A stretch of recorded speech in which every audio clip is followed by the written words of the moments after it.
Nag-change employer ka sa UAE at umuwi ng walang sa verification. Alamin ang posibleng maging problema.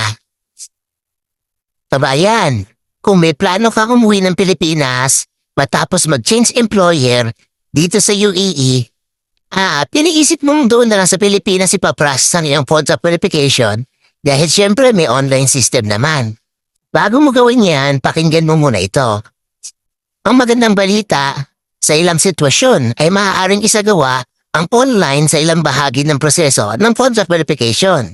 Ibig sabihin, mas convenient ito para sa ibang OFW at hindi na kailangan pumila ng matagal. Pero tandaan, hindi porket online ay automatic approve na agad.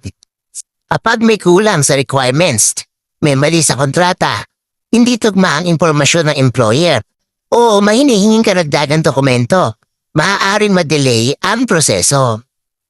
At kapag na-delay ang contract verification, posibleng maapektuhan ang pagkuha ng iyong OEC o tinatawag nating Overseas Employment Certificate.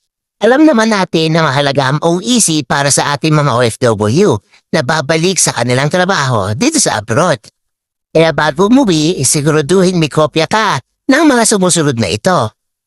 So lagi natin ihanda ang ating mga dokumento. Kailangan natin ng passport, residence visa, Emirates ID, employment contract, work permit o yung labor contract kung available. Contact details ng employer, salary at position details. Mas mabuti kung maayos na ang dokumento habang nasa UAE ka pa o nasa ibang bansa dahil mas madali mo itong makukuha naman ang kulang na requirements. Sa pamahalagang paalala, ang mga policy o proseso ng mga ahensya ng gobyerno ay maaari magbago anumang oras. Kaya siguraduhin alamin ang pinakabagong guidelines bago bumiyahe. Mga kabayan, ang layunin ng video na ito ay awareness lamang upang makatulong sa mga OFW na makaiwas sa delay, dagdag gastos at posibleng aberya sa kanilang pagbabalik abroad. Ingat palagi mga kabayan. Kung gusto nyo ng ganitong mga tips at update, don't forget to like, follow, and share mga kabusog. Ito lang po ang inyong lingkod, Abusog, update para sa OFW.